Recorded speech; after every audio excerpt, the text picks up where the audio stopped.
All right, it's 8:15. All So right. it's a good time to start. So, good evening everyone and welcome to Zinester Talk episode 4. This is a part of the Sila Circle Writers Festival. And tonight we are joined by a group of 4 friends who created a zine together. So that's Elisa Duque, Pepe Rosales, Charlie Domingo, and May Baltazar. And if all 4 of you are ready, I'll let you go ahead and start this session. Right. Yeah. Thanks, Stephanie.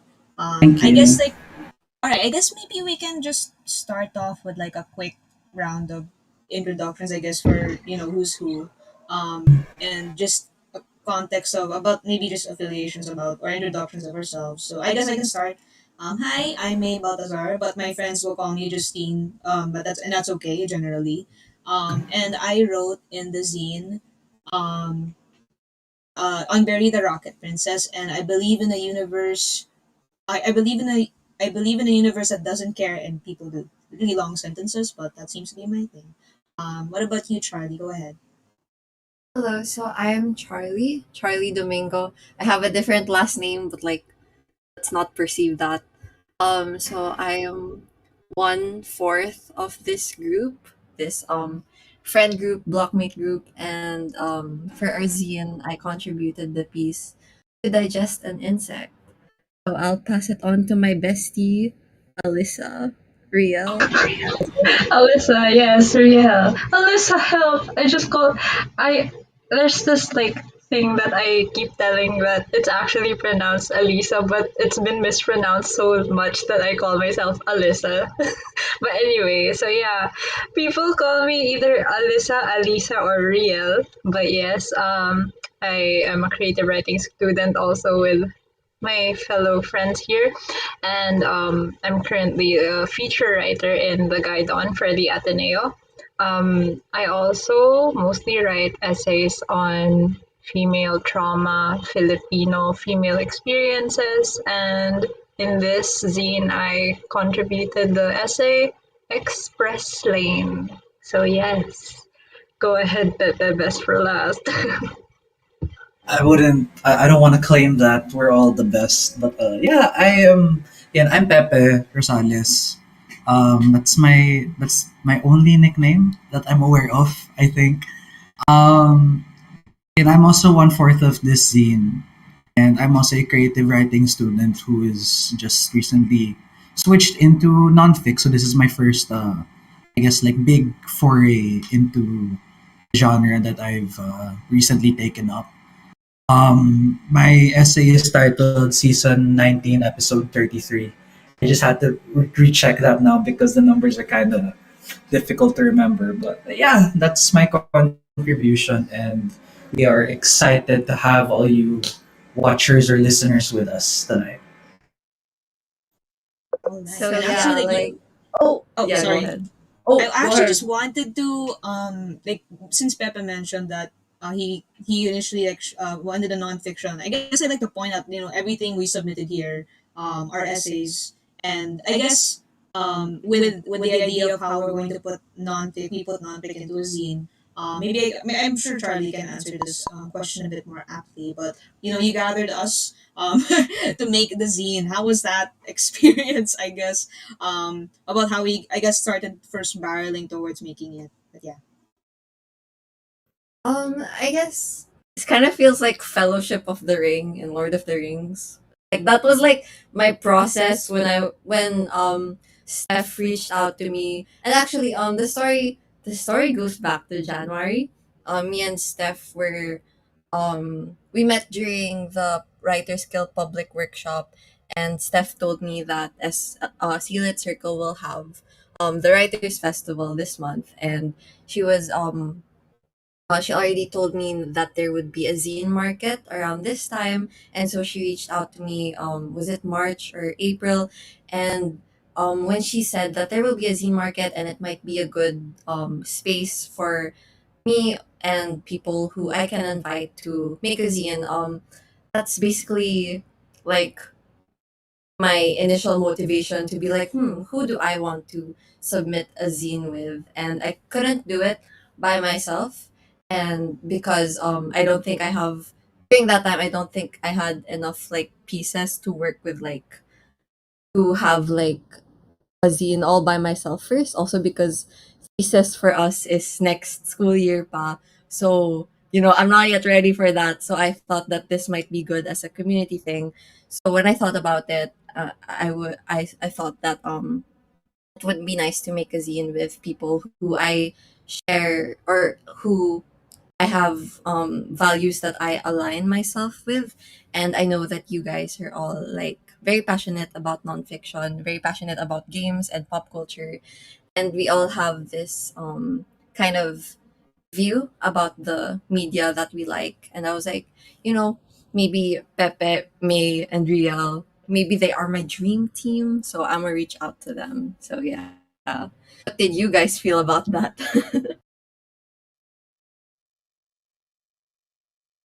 Okay, I will Yeah. go first. Honestly, I felt like it came out of the blue, the request to work on a zine. It's been something that I've been wanting to do actually on my own, but I never really felt like I was truly ready for it. So when Charlie, who I think of as like a trusted friend, a bestie, a bestie, when she approached me for it, I felt like I could really put myself out there, and it would be a great opportunity to like work on honing my writing skills and just working with other people on collaborative efforts and just like getting to put ourselves out there, especially while we're still like students and um we're all turning like we're around third and fourth year right now, right?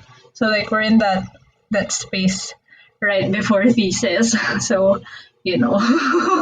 But yeah, it was a great experience to like be able to get to work on it with people who I think of as good friends, and not just good friends but equally amazing writers. So how about you guys? What do you think? What did you think about the call to action? Call to action. I guess like on that note, really, I especially agree with your point about the idea of zine making as very collaborative. And I know that there's a choice to do zines independently. And that's pretty much, I would say, faithful to what the writing practice is in general. And also just speaking from my background in Heights, where we usually cultivate folios. And I will say I really love the idea of cultivating a selection and you being able to have an avenue to put something out there, and being able to do that with while different people, familiar faces, and also just like as a general warm up for what we expect in thesis, maybe in future publications. And I honestly think this was a really not just a fun warm up, but a really good start to wanting to put forward the idea of cultivating what themes that we had in store, which we'll talk about a bit later in our when we talk about our essays and how we kind of venture the creative process. And I also like the part of the creative process where you're also hearing from other people. Because I really think that's important. That the your creative process and insights don't necessarily live within just within how you write, but also see how people respond to it. And that's not something that you always get like from the directly from the reader themselves. When you have it from fellow writers like with everybody here, it's something you really get to value and appreciate once you have the opportunity to. So yes, thanks for the invite, Charlie. Go ahead, Pepe. I'm sure you have something to say. Yeah. I think it's only fitting that I speak last because I think even though we were all invited relatively at the same time, I think given where I was during like my writing journey, so to speak, it definitely took me the longest to warm up to the idea of not just contributing to a zine, but also contributing to a nonfiction zine wherein, for context, prior to this, I had initially decided to dedicate the 2 years that I would have taken for a creative writing track. Initially dedicated it to fiction, no? But upon thinking it over and talking to very important people in my life, I realized I should switch to. I decided that my passion, I guess, lay more towards nonfiction, and when it comes to taking up a creative writing track, no, it was never like going to. When it comes to taking up a creative writing track, even when you're like, let's say, taking it as purely an academic decision, it's not an easy choice, no. And little did I know that my first, I guess, like jump into this would very much feel like like a leap of faith, no. Because I'd be joining a zine with three writers who had 2 more years worth of nonfiction workshop experience over me. So there was very much a lot of like thinking to myself, like, should I, like, do I feel like I can contribute? Do I feel like I can offer something still? And in the end, I decided to join. I decided to join and put my best foot forward still and contribute as much as I possibly could. And I'm definitely proud of all of us being here right now. It's a very worthwhile collaboration. I needed this, and I'm sure we all got something out of this, and which we'll talk about more throughout our evening together.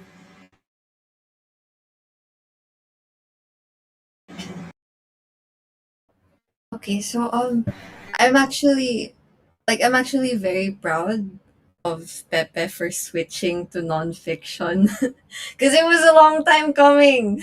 Like I saw it, but like I'm trying to in Spider-Verse terms, I was trying not to influence or disrupt the canon event. Like yo, but yeah, and when it comes to nonfiction, or when it came to like switching to nonfiction, it was kind of like even though you had your doubts about it, like what I like about this zine process then and SL Seal Circles processes and the workshop process, like the things that we do in our orgs, the things that we do in Seal Circle, the things that we do in our classes, it's that even if we have hesitations as writers, we still should help each other out. And I think that's um while you guys are thankful that I reached out to you, I'm actually very also thankful that you guys accepted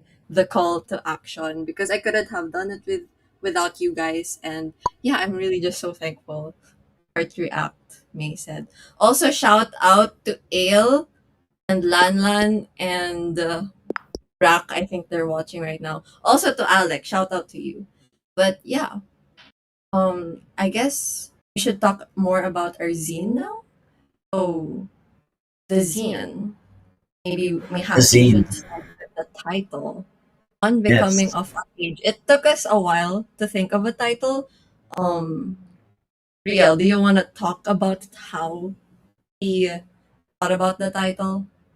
I mean, it happened like in such a hectic time during the semester. Like I feel like it was like close to finals when we were talking about this, but it's so funny that you gave a shout out to Alec last because wasn't he like the deciding vote?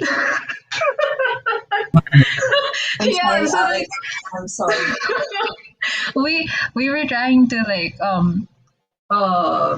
decide on like what the tiebreaker should be, but it's hard with like four people in here.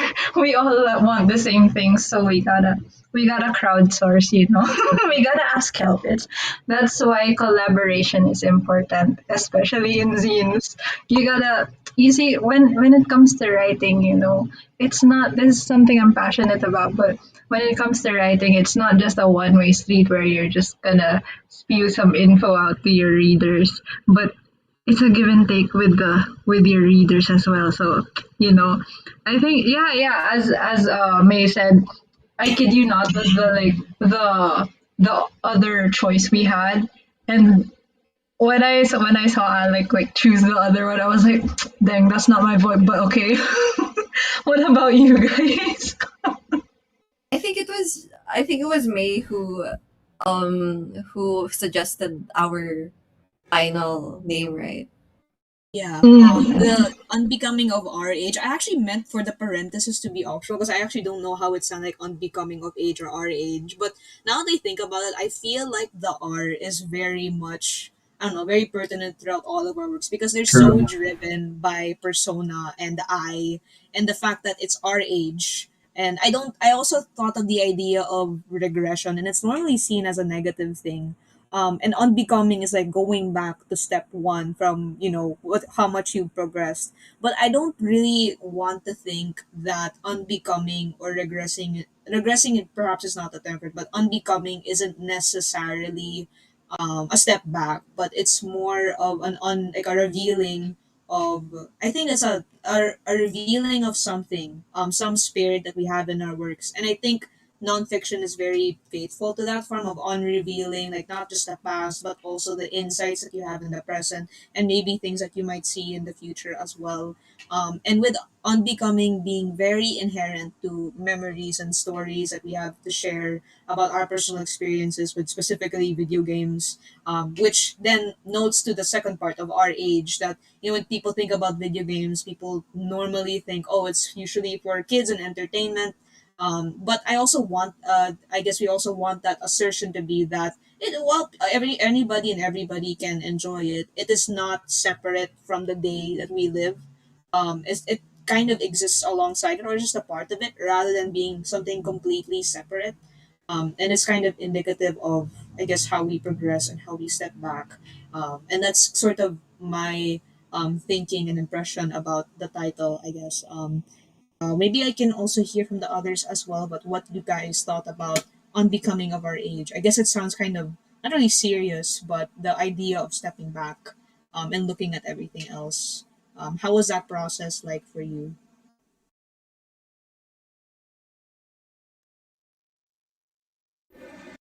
I think that when it comes to the title, no, the reason why I ended up, I'm not sure if it was like my memory's really fuzzy and if it was like my first vote in our messenger poll or if I voted for something else. But definitely, no, I'm glad that we chose it because I guess like what strikes me the most about like even just like looking at it not as a title but like as the phrase, if something you do is deemed unbecoming of your age, like if you receive that comment from another person, specifically like people older than you, that sticks with you. That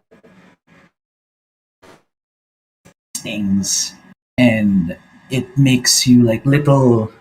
I think it's like a testament to all of the little comments we might have received at points in our lives that have a that while they may have just been thrown in passing by the person who gave it to us, are little. It's these little things that like make us reevaluate our character and parts of us that don't fit in, parts of us that maybe we feel insecure about. And so, in choosing to have that be our central theme, I guess it's also a way for us to talk about um, these things that at one point we may have been insecure about, maybe still insecure about today, but ultimately it's something that is a part of us. I like to think it's not something we can really change. Like if we are unbecoming of our age, we are unbecoming of our age. Even if that might be the case, that's still us. I like to think that the essays we submitted are very much still us, and I think that's I guess that's the statement that's being made through the title and through the pieces.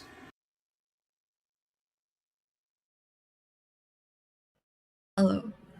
When I look at our title, like I really think it embodies what we want to say in our pieces and in our essays. And I guess like speaking from my own experience when I was writing my essay, hmm, like I was like as a non-fictionist, you always think about the past while writing from the present. And even though I've already grown from the past, there's still a part of me that is tethered there.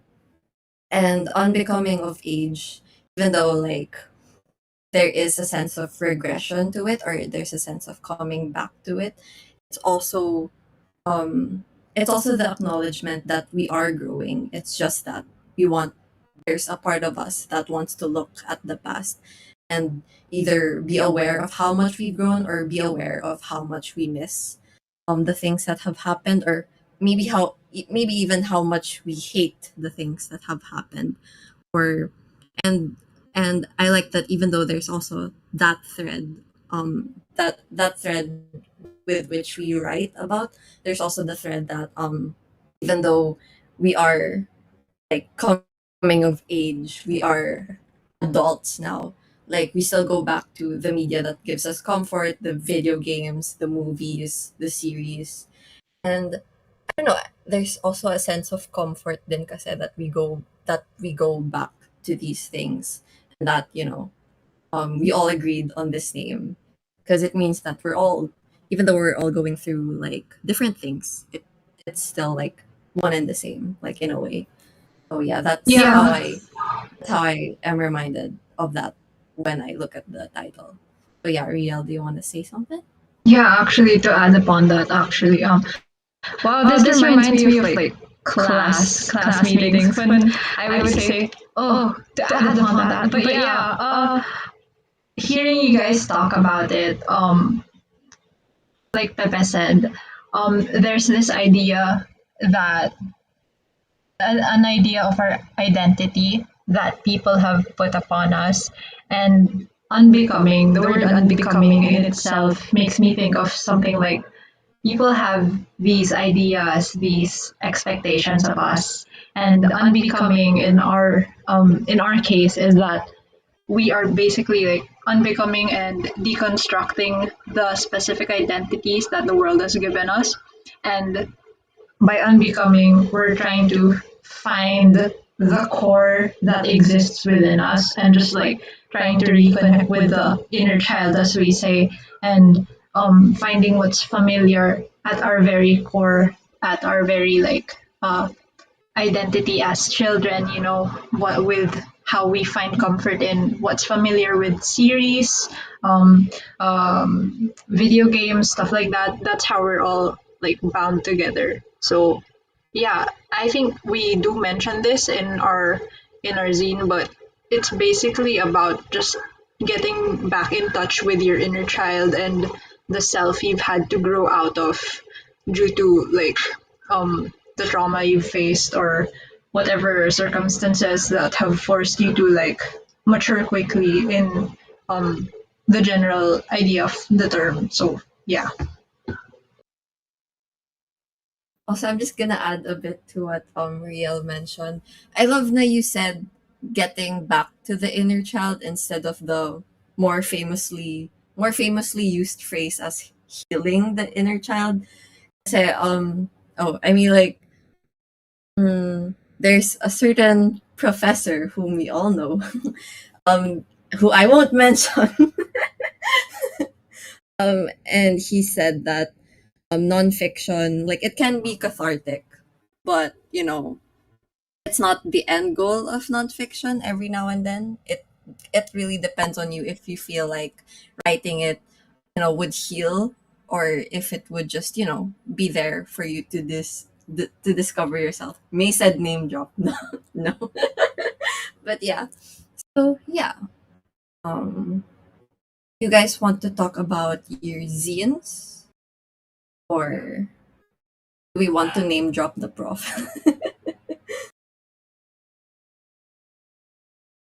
Um, Uh, go. Lan, go ahead. You can go ahead. I guess before we move on to that, I agree with what you said about like not focusing on healing the inner child, but like just getting back to it because um it's not necessarily that we've been traumatized, but it's the fact that we've had to um put our inner childs just like in a little corner, in a timeout corner. They're now I'm thinking of that meme like they don't know I'm an inner child. But yes, that's all I have to add for now. But yes, who wants to talk about their piece first?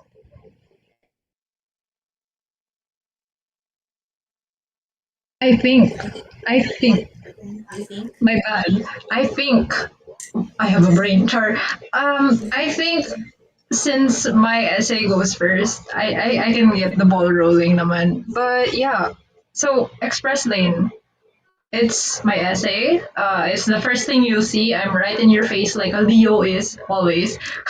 But yeah, it's basically a two-part essay that goes into like the introspective journey I've had to um I've had to face like throughout the pandemic and after losing my father right before the pandemic struck. So that those two like events, those canon events, they forced me basically to accept um the fact that I had to make bigger decisions in my life and I had to face more important responsibilities and just focus on like learning how to make those big decisions in a good way, like in a smart, wise way that my parents would do, how I would think they would do it. And sometimes like having to deal with that, I sometimes feel like um there are things that I still would like to go up to my parents to so I can ask them whether if I'm making a good decision or not. And I just want to like ask them for some sort of like confirmation if I'm doing the right thing. Even if it's just like something as simple as um buying something worth 1 peso. I feel like I need confirmation from my parents that am I doing the right thing? I feel like I grew up too fast. I grew up too quickly that I missed all the basic steps you should know when you're an adult or something like that.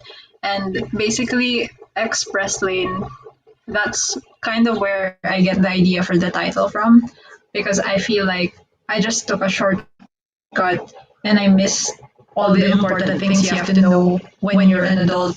And I feel like I skipped like 500 levels just getting to where I am right now. And that's basically how I felt when my dad died in 2019. And I was forced to like take on this huge role, this role with responsibilities, trying to um, maintain who I was before he died and maintain the peace within my family as this evolved version of who I used to be in my family. So yeah, it's basically that. It's a two-part essay that tries to share with everyone how I've learned to look back to my inner child, how to understand her, and how to help her help the present me survive.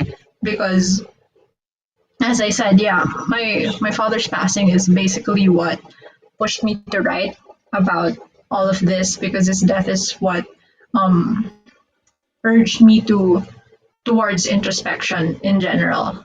Because his death is what forced me to essentially grow up and take a look at where I stood at this very moment. Like I used to be known as just baby girl to him, yeah, a daddy's girl, and I felt like looking back now, I felt like I was really um blanketed against the big dangers of the world and just like I was kind of low-key spoiled. But yeah, I felt like I was really safe and under a security blanket. And after I lost him, I was able to like really get a flash of what reality is and having to face it on my own and having to face it alongside my mom and my older brother, who yes, they are older than me, yes, they know more than me, but at the same time they were also feeling as lost as I was because we are all going through loss at the same time. So it it's times like these where you get to really look into who you are as a person and what your strengths are so that you can like learn to work on them, to work on your weaknesses, as actually that's something my dad used to say. And yeah, it's been something I've held on to since I was a kid, which has helped me survive. So yes. Oh, that's it for me. But yeah, who wants to go next, guys? want to go next in the zine order? So I think after Real, thank you for sharing that, by the way. I think it's very commendable that you did. I think nonfiction really like relies on a lot of like catharsis, I guess, in a sense. And I'm glad that you found that in the work, I guess, yes. After Real, I believe in the zine layout, was it Pepe or that was Pepe? Okay. Yeah, Yeah, it's it's me. Yeah. And first of all, thank you for sharing all of that.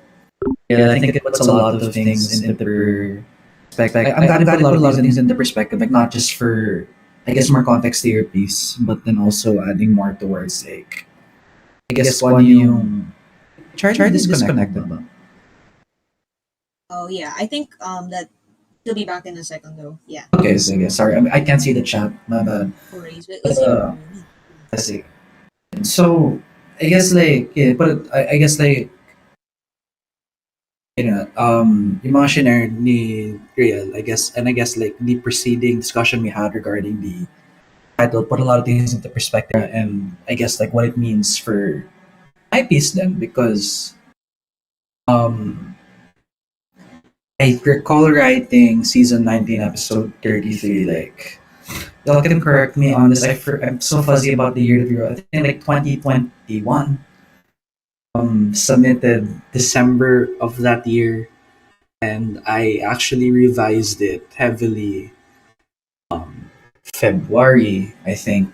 This not Feb, but not February, June, I think this year.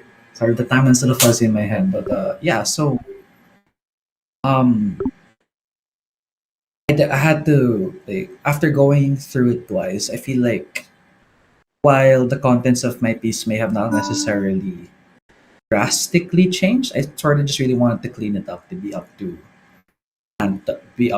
I guess like the standards of the zine, my perceived standards of the zine. But I guess like my thoughts on the context of it definitely changed, and at the moment I do view it as my sort of coming out regarding a lot of things, um not just things pertaining to my sexuality, not just things pertaining to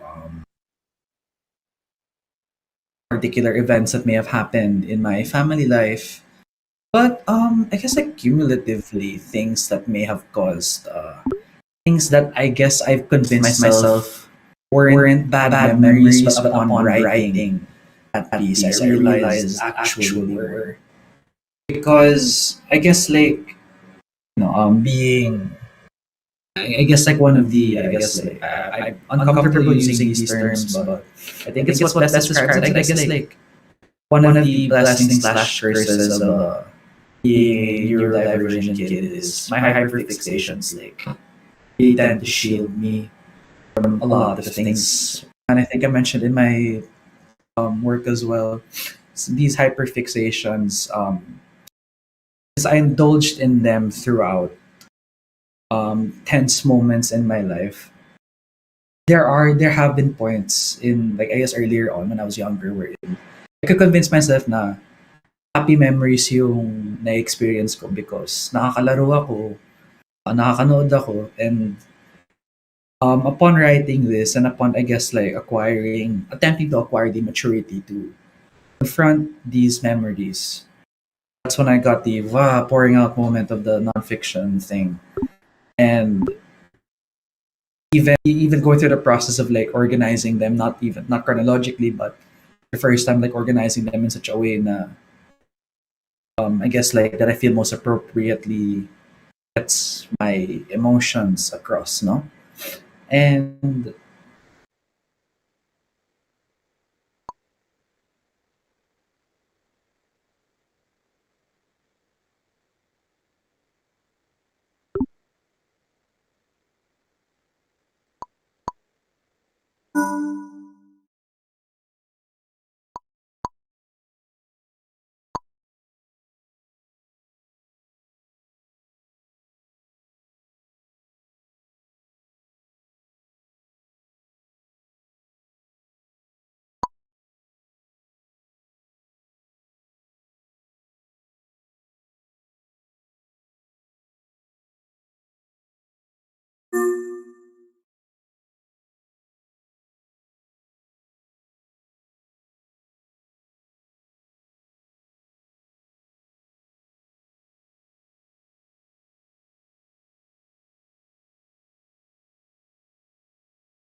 way through your sharing.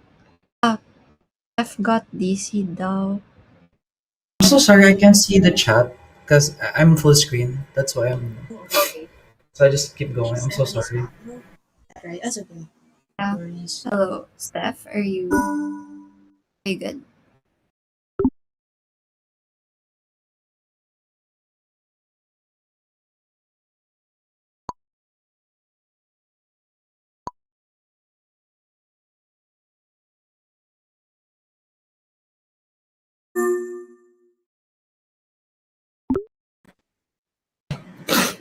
It's okay.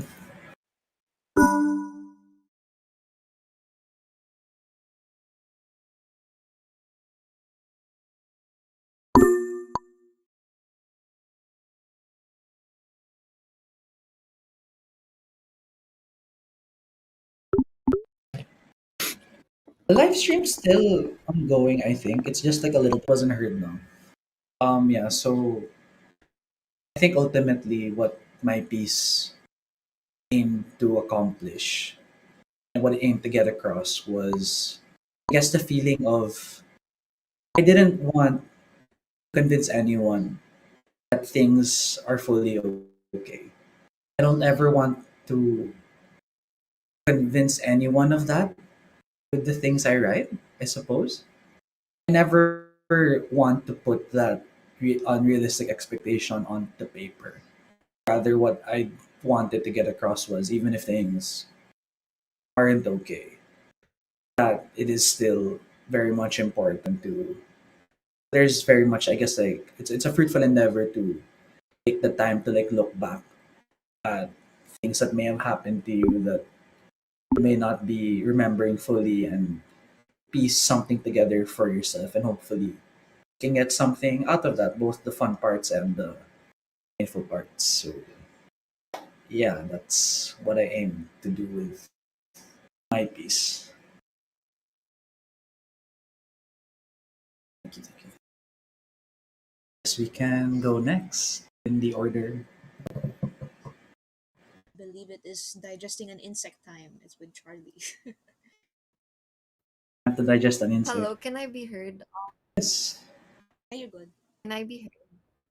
Yes. Okay. Because it says here, so it says in the Wi-Fi bars, I only have like one bar. So if I get cut off, just smile and wave. Sean, I don't know if you guys agree, but like I just get a surge of energy, like, and the energy just like it peaks and it stays like that. Which is why when I write nonfiction, I think that I'm getting possessed. And if I'm not writing nonfiction, then like I don't know, I'm not possessed. Yeah, it's tunnel vision.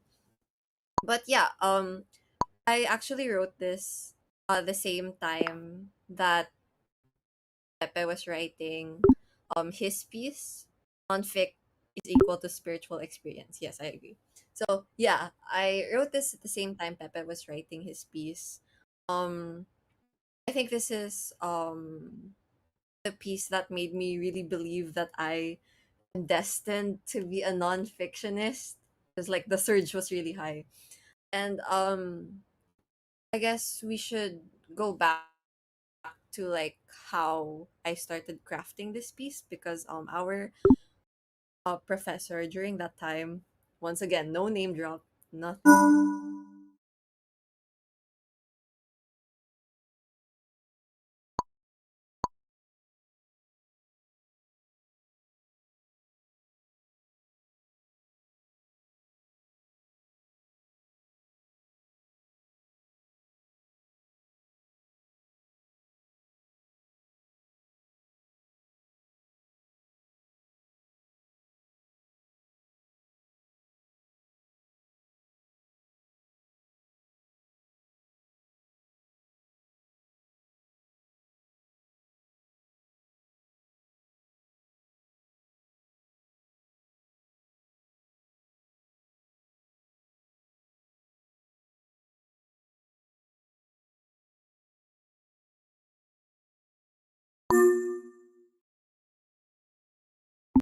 Really? Possible.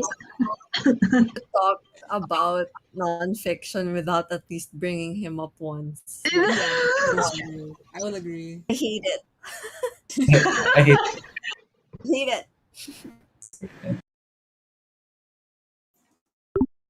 Right, looks like Yeah, same, same. Like I can't like very very good to go stuff.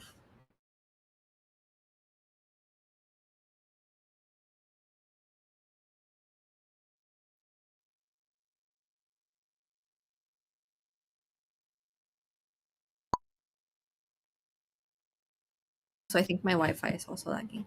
Okay. Charlie. Sometimes you lag at times, but it's not really a big deal. You catch up just Okay. fine. You're good. Yeah, your audio is always good. I think it's like when you respond, may one Uh, second lang, but it's fine.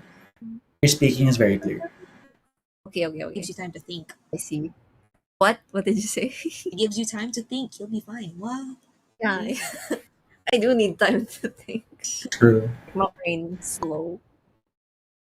No, not like that. Dang, It's okay. I was possessed. Story time. I was possessed. But yeah, no. I think during that time, our prof wanted us to outline events that happened in our life that are like related to each other that we can kind of like connect the dots with. And so I don't know why I didn't get that instruction. Got the list down events in your life. And I was like, yeah, sure. And then after that, like I started getting possessed, and then I wrote about multiple stuff in the initial draft. One was me getting hospitalized during like on or last January 2020. Like I was hospitalized for like a day because I was starving myself during that time because I was like I had a really toxic diet during that time. Um and while I was resting on the hospital bed, like it was a shared, like it was a communal hospital bed. So like it's not like a room, it's more like you're in a hospital bed. There's a, I don't know what you call it. Oh yeah, curtain. There's a curtain dividing you from the other people in the hospital. And like the kids right next to me, they were playing Breath of the Wild. I was hospitalized. And it was kind of funny, like I had that moment of clarity in that time where I was like, I made myself suffer and I got here, but like the sliver of hope is someone is playing Breath of the Wild right beside me, and it was kind of cool, but at the same time, why did I have to suffer to see someone playing my favorite game? And that was kind of the starting point. But all the other topics in my essay was about romance, and how in my in my senior year I didn't know how to label myself. Like I don't know what my sexual orientation was. I didn't know what my romantic orientation was, even though I had a clue on what I lean towards and stuff like that. And then there was also a point about like my grandfather and his own experience with sickness. There was a point about like my on um views on marriage and stuff like that. Like there were basically a lot of topics in this essay that at first I didn't know what to do with, but I just know they're connected somehow. And so during like an IC with our prof, he just told me that, if these connect, then they connect. It's just up to you as the writer to connect them. And so I was actually influenced. This final draft of mine was actually influenced by Art Museum by Durga Chubos. Um, and her essay Heart Museum is a very extensive and comprehensive essay about like multiple things, um all just thrown into each other, even though they have like little to no relation to one another. But and like I was pretty much enlightened at how nonfiction can be like, what it can be like if you just really like go for it. Um and yeah, this is basically my piece. I feel like if I had to describe it, because it has multiple topics, so I don't know which one that highlights all of it the most or embodies it the most is the act of relinquishing control.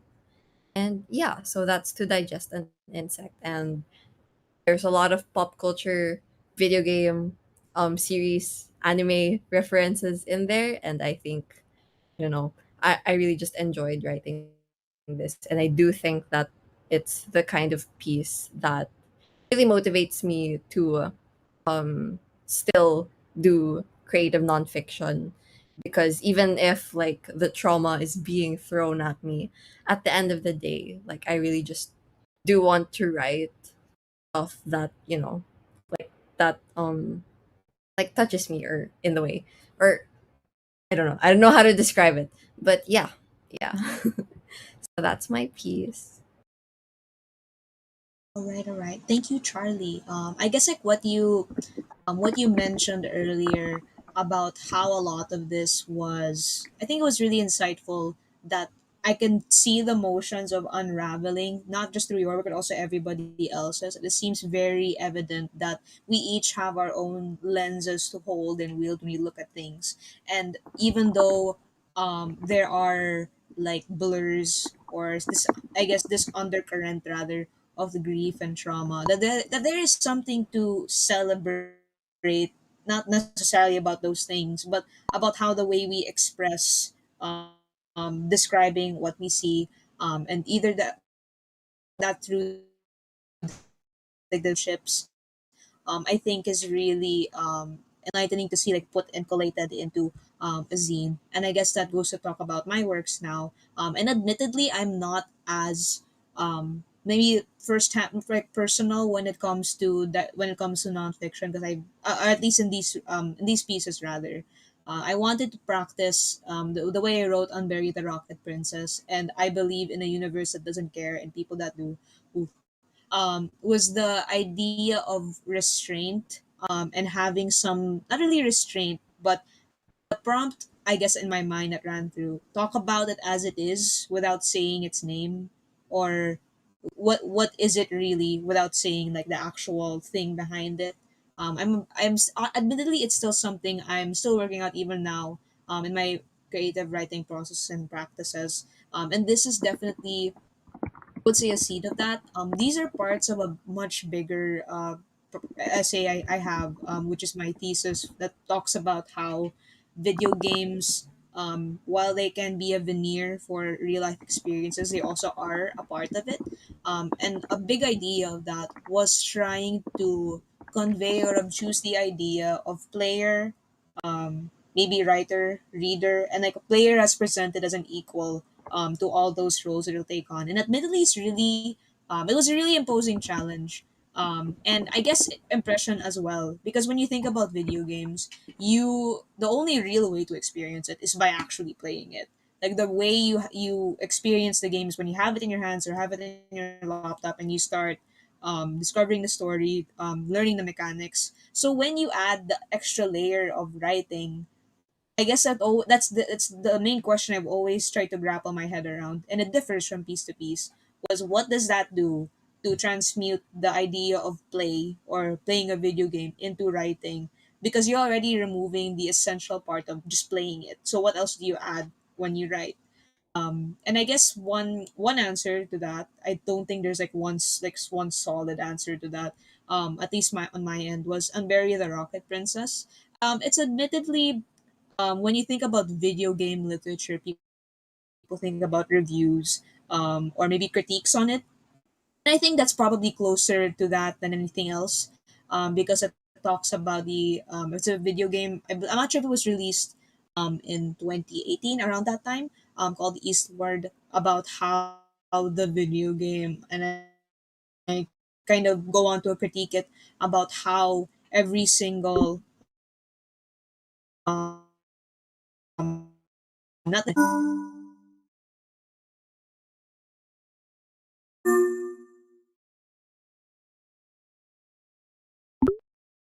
disconnected. Okay. I guess I'll continue from then.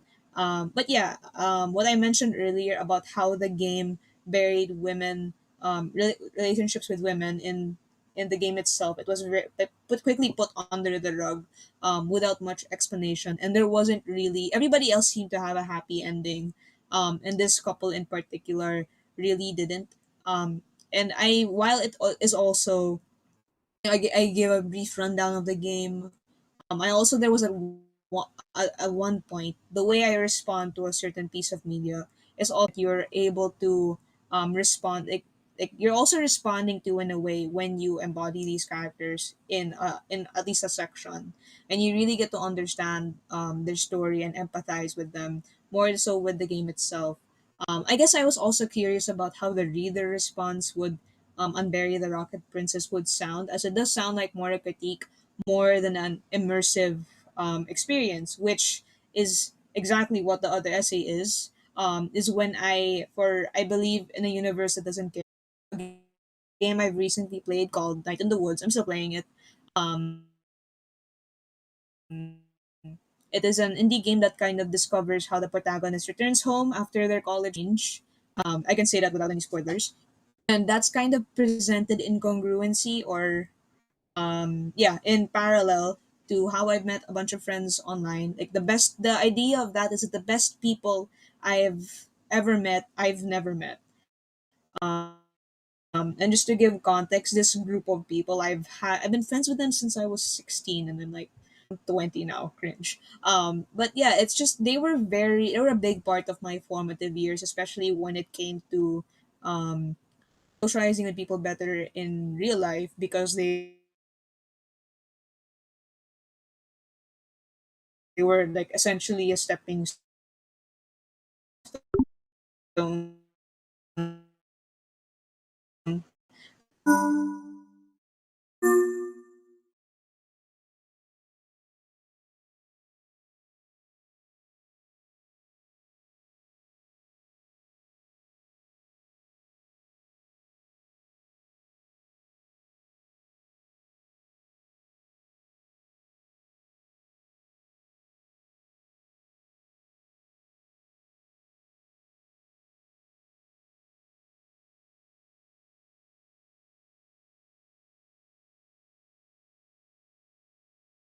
now.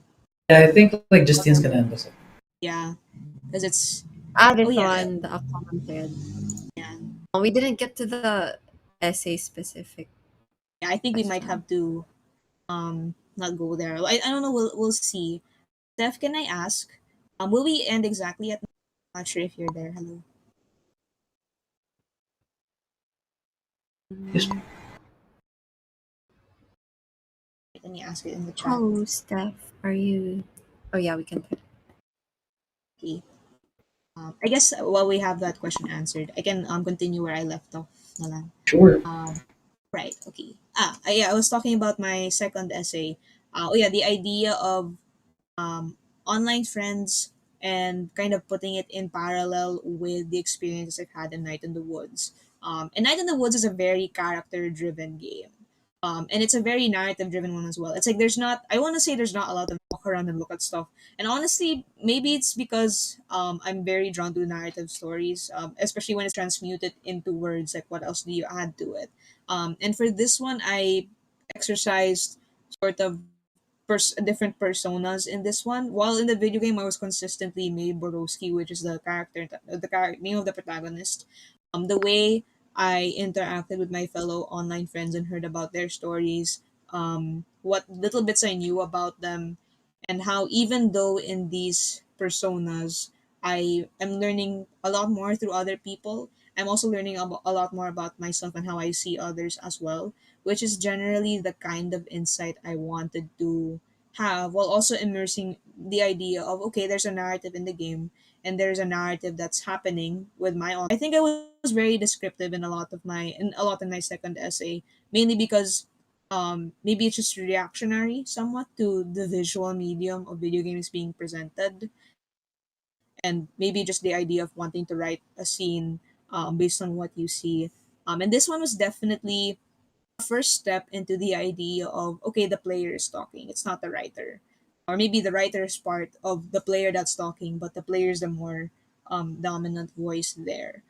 It's definitely experimental. I'm curious about how I kind of took this essay, the direction of it, and how a lot of them are very embedded in moments that happened, that didn't happen, or happened that you while you were there.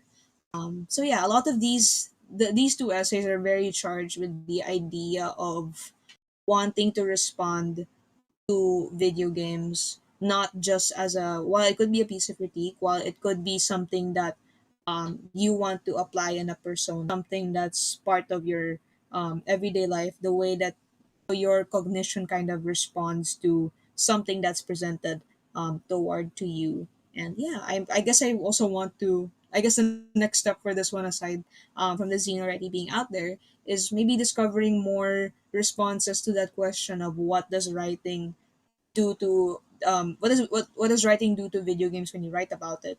I hope to discover that through more essays like these, maybe completely different ones. So yeah, that's my response to that question.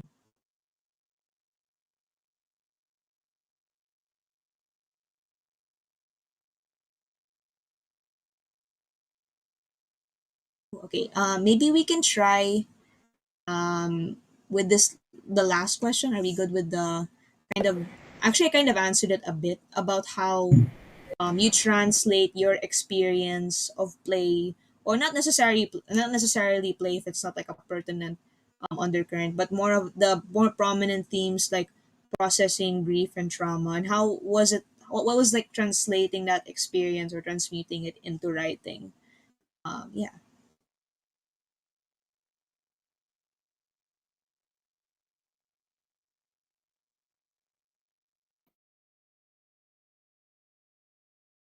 Go ahead, Pepe. I saw you unmute. Oh, I muted. Oh no, I left mine unmuted by accident actually. That's why I muted. Pero nahuli pala ako. So, yun. I can talk a bit more about it, I suppose. I needed time to think about it because I guess like the word grief, even right now, is honestly still, pardon, is honestly still pretty loaded. Like whether or not, like no matter how much thought I may have put into my essays or like, into my essay or even I think works going forward, no. I think grief will always be like a very loaded word for human beings, period.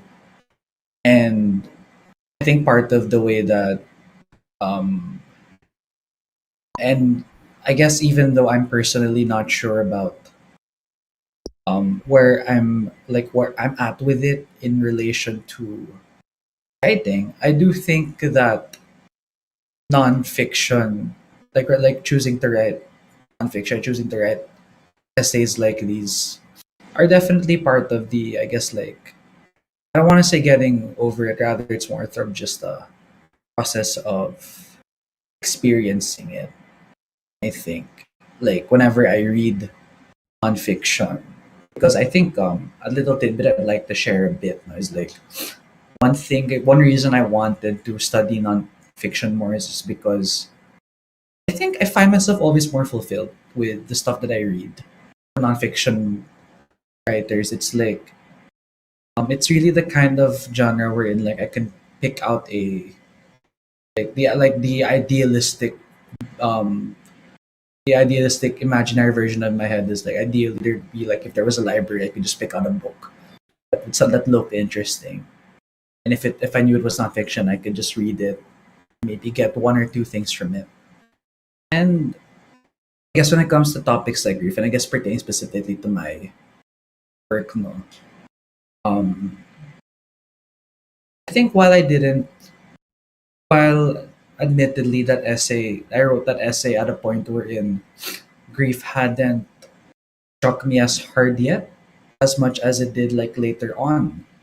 in my life. I think that at the time, what I needed to mourn, I suppose, through season 19, episode 33 was, I guess, the reality of what my childhood was really like, and what parts of it really hurt, and what parts of it really hurt in spite of the things that were fun. And I guess in painting that grief into that essay, there were lots of points when I remember, like, I just wrote about um very, I guess, like, explosive or angry expressions of anger or pain. There were lots of scenes like that in my essay. And I think about it, no, in those moments I definitely was not over anything, but upon getting the courage and, again, like, the maturity to visit that, those are the only times when I could come to terms with, like, admittedly, I guess, like, the most nonchalant way I can put these memories is, like, I mean, feeling like if you're about to sleep, because you remember something, then you cringe really hard about it. Like, all of the memories I picked for my essay were those kinds of things, and, like, were those kinds of memories for sure. And after writing that essay, I think, while like while I can admit now that those some of those memories, most of those memories still hurt now. I think after, like, since I wrote about it in an essay, I can remember those memories, not just I can look back on it and not just cringe, but I can also look back on those memories and think now, oh, I wrote an essay out of this. I can remember the things that I can remember that I put something together out of this. And because I was able to put something together out of it, I feel much prouder. I feel much more confident myself that I was able to take that and turn it into something, you know. And dahil may something, I'm like, I'm a lot more, I guess, like, sure of myself because of it. Yeah, that's how I interpreted. I realized that each of us might interpret the question a little differently. I suppose as I was answering that. So, since Riel called me out earlier, Riel, I think you can go next. Called you out. But yeah, okay, okay, okay. So I guess again, yeah, going back to like what you said about like cringing when you go back to certain memories. I was just thinking about how I would like start talking about how I approached the games and the tidbits of um pop culture I mentioned in my essay, how I go about that. And I was like thinking about it. Okay, so I mentioned Black Panther, I mentioned Call of Duty Modern Warfare, I mentioned Overwatch 2 in my essay. And I was just thinking, oh my god, I'm such a nerd.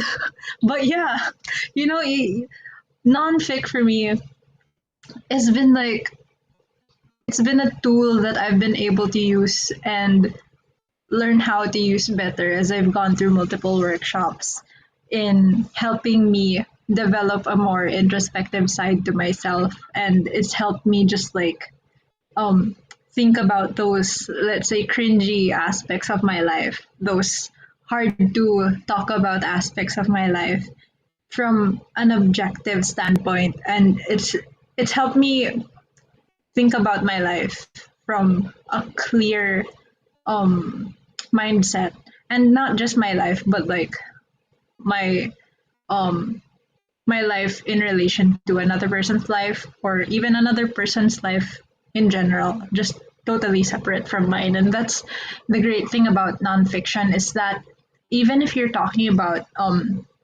let's say one of my favorite authors, Leslie Javison, if I talk about her, it still feels like I'm connected somehow, because you really gotta get deep down into like knowing your subject when you're talking about her in talking about them in your essays. And that's how I feel like nonfic has been such a great tool in my life for just like introspection and just like really getting to take it easy, take it slow, and look at life, look at the world, society, and what you're writing about. And that's how it was for me with writing about games and just like you know pop culture stuff. It just felt really it felt really cathartic to see how usually I think of these things as like coping mechanisms to step away from what's going on in the world.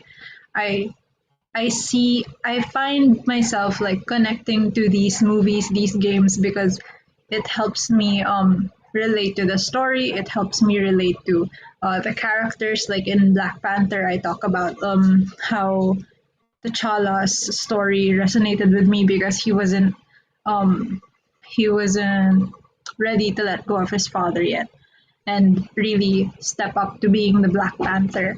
And that's how it was with me. So I connected to that storyline. And in as weird as it sounds in Call of Duty and in Overwatch, you just go bang bang shoot shoot.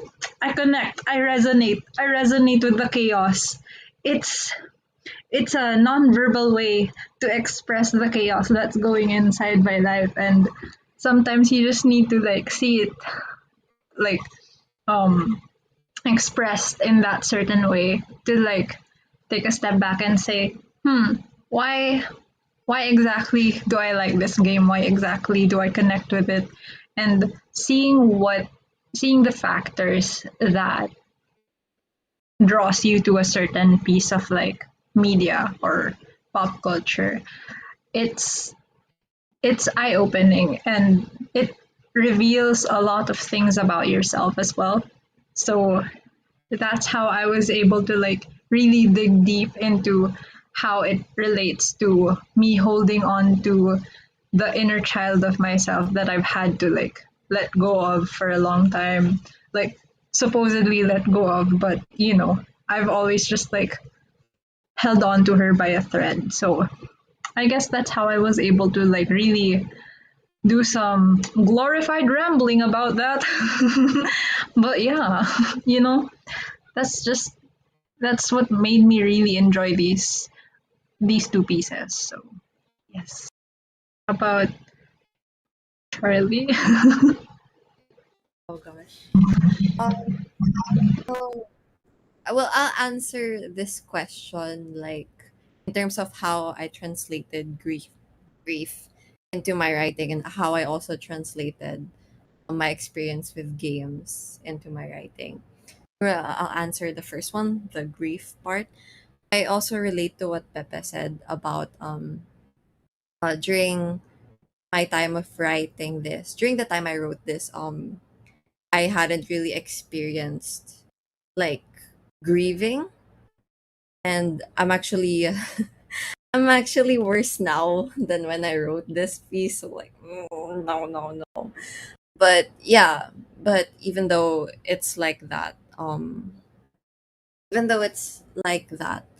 I do think the grief comes from not the one that was gone, but the one that stayed, which is my bad habits when it comes to how I treated myself before and how badly I viewed myself before. And even though um even though I've gotten better at that regard, so like my insecurities now, I've kind of had more healthier. I'm having healthier coping mechanisms now.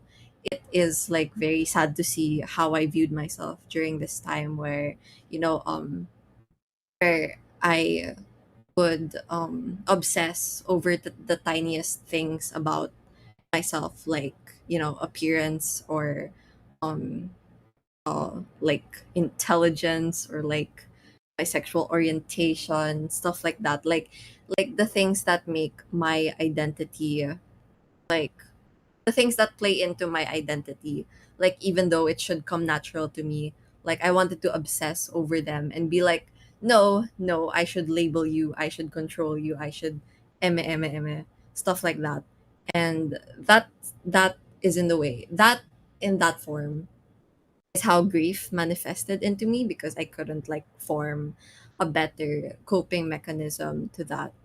And how I translated that into writing is that I didn't focus on the flow heartbroken moments. No, I focused on how it all just like punches punches me, how it all just like, gives me a roller coaster ride of emotions. And like, hmm, what like the way that I wrote this is that like each section isn't really divided, even though they talk about different things, as I mentioned a while ago. The way I talked about it is that they all just like consecutively run into the reader, even though like they are separate things. And that's how I translated my unusual grief into the way I wrote the piece. And when it comes to like translating the gameplay or my experience with gaming when it comes to writing, I guess I translated it in the way that it was my motif throughout the whole essay. Like I used gaming terms, I used mostly Breath of the Wild and Animal Crossing because like those are my two favorite games during 2021. But yeah. Um I focused on the eating mechanism. Mechanic? Mechanic, yeah. I focused on the eating mechanic on how like if let's say you're playing a game and you as the player you have like a full set of hearts. You shouldn't eat you shouldn't eat more food that will heal you because you already have enough set of hearts. And like I viewed the word eating and digesting and all things that relate to the stomach as kind of like the motif of my essay because like I control myself too much. Therefore, I eat too much of my own, baggage, if that makes sense. And I don't know, like, I tried to do layering while I was writing this essay. And so, like, as long as the themes, the words, the word plays, they related to each other, I really wanted to just smush them in there because the crampedness, the feeling of like crampedness while you're reading it, that's how I basically wanted the reader to feel while I was writing this. So I hope that makes sense, and I hope whoever reads it will feel my trauma. Just kidding. But yeah. Okay. Right. I guess I can go next. I guess what Charlie mentioned about games and kind of focusing on mechanics and function. I really am a fan of that when I like read about literature or just responses in general to it because games, apart from being very visual and very story driven, depending on how it's presented, inherently it does have to work. It has to function, and it like everything behind that can't be surfaced if you don't have functional means to interact with different elements in the game or present in the world that you're given. And I also like that all of us have very different, like a really wide range of what we connect with. Because like you have, I guess, story driven pieces of me like Night in the Woods for me, and then you have Real's first person shooter game, and it's really, I honestly find that really funny, but also really enlightening that no matter, like, there is a game for every single person. It's just like your means of finding it or interacting with it is really different. So I guess on that note of interacting with games and play in general, about how translating that experience, while I guess there's also the matter of function. I guess my both my essays really focused on a lot on story and characters, since I guess while those were the most prominent and most memorable, I would say, parts of either games I played. It's actually not something I normally default to. I really am like propelled by the idea of control and compartmentalization. And when you bring the idea of characters, persona, and yourself for that matter into it, things get to be a bit unpredictable, and sometimes you discover a lot of insights about the characters as you're writing about them, of them, from them. And also in that process that kind of extends to every other single I or you or them that you manage to wrangle into a single essay or two. And there are different approaches to that, definitely. What I mentioned earlier about how there's this extra weight of the question, okay, video games are visual, video games are functional. And the way to experience it is by playing it. So what does you writing about it do? And I really think that what I mentioned earlier, I haven't quite arrived at an answer to that. Nothing I can say concretely, but in the form of these two essays are my responses.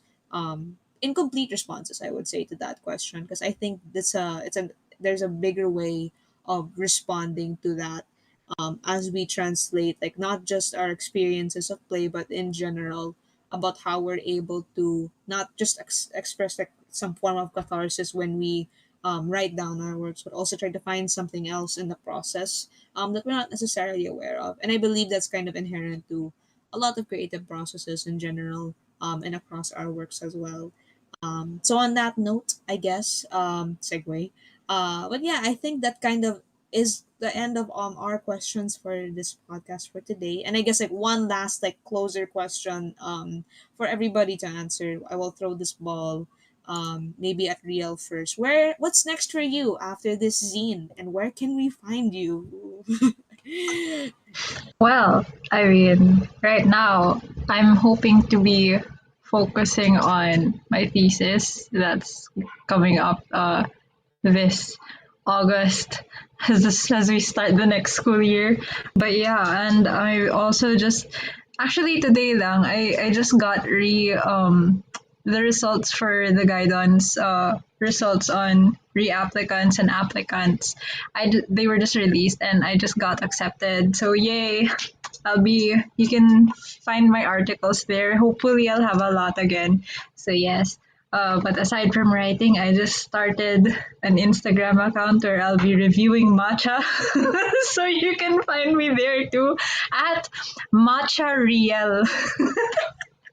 Yeah. So that's where you can find me. Go ahead, other besties. Okay, do I go next? Okay, what's next for Charlie? Okay, well, Charlie is currently in three organizations. She's a SecGen and Writer Skill. Also, shout out to Ale, who's been watching since the beginning. Thank you, Ale. That's my president. Also, I'm also the project's vice president of Makoa.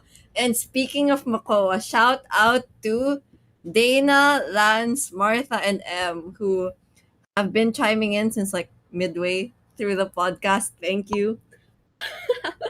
Yeah, so many shout outs. Sorry. Okay, and I'm also gonna be active in Sosangu. So yeah, these are a lot of student organizations that I'll be active in. And when it comes to being published, I don't know. I think my next publication would be my thesis chapbook. So look out for that. I hope I pass and you know, flying colors, yes. How about you, Pepe? Where can we find you? Oh, I've had a hard time thinking about this. Not really, but like Charlie, I'm also in Writer Skill and Bacoa. I am the workshops VP ng Writer Skill, which publishes zines at least once per school year. We're aiming to do more.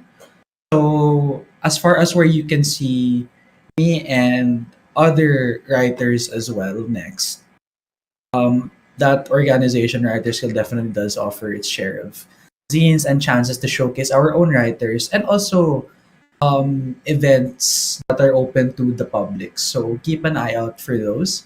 I'm also the research and secretariat head of Makoa. So please support our events there. We have a lot of external events also that are very much entertaining, very much worthwhile for not just the people that attend, but also for the animation industry. Um, though I am not part of this, I always feel the need to ask this. So please watch. Mahilig kayo sa wrestling, manood kayo ng Manila Wrestling Federation. It's my I don't know how to explain it in a writing podcast, but yeah, if you by any chance happen to be into that, because I have two friends who are very much into writing and wrestling. If you happen to be into wrestling, Manila Wrestling Federation is the best Philippine wrestling company out right now. Please watch their shows. on Rock of Manila TV. That truly was out of a left field for me. But it's the first time I'm hearing of it. Um, but yeah, as for what's next for me, I'm hoping to get published. Maybe in some online literary magazines. I'm still looking for that. Mostly poetry, but I'm hoping to lean a bit more into essays. I'm going to currently, while I'm going to also work like my fellow peers here, where we're going to graduate next year. On our thesis, or we have to we and the goal of that thesis is to publish a chapbook, which I think we can all look forward to towards the end of that school year. And I'll also be taking a minor in education along with my major in creative writing, so that's another thing to look forward to. Where can you find me? I guess on the Instagram. Although on Instagram I usually just post art, and it's Justine.Yonko. But yeah, I'm really looking forward to seeing how the year unfolds. Like more than also just this zine, which is a great chance for all of us to come together and make this really great thing and put it out there in the world. I'm sure that there's more to come coming from all four of us. It's Ayo, it's Riel's dog. How cute. Um, so I think that kind of ends it. At the for us here for any games I realize we never mentioned our team names. Um, Charlie, do you want to close us with a thank you message? Okay, so thank you to everyone who watched our podcast. Thank you as well for Seal It Circle and Stephanie Shi for giving us this platform to talk about our works. Seal It Circle really cares about its writers, and we're very honored to be here. Once again, Unbecoming of Our Age is available now, so feel free to get your copy, or yeah, just snag your copy, guys. Come on. But yeah, does anyone else want to say final stuff, or do I clap the thing? Do I clap? No, we all clap it. We all clap it. Okay, three. I will say I'm gonna clap. Okay, three, two, one. Thank you for watching. Bye. Bye. Thank Support you our for listening. VIPs. The partner zero. Actually, how does this end? It's a good Sabi one. ng friends. We'll just keep the ending What is credits it? of Toy Story, just Barbie smiling and waving. That's it. Bye. Goodbye. Yeah. Yay. Goodbye. Oh yeah. Right. Okay. F says who? Hey, Steph. Are we still live? Name drop the Yes. prof. See. Name drop the prop. No, no, no, no. We will know.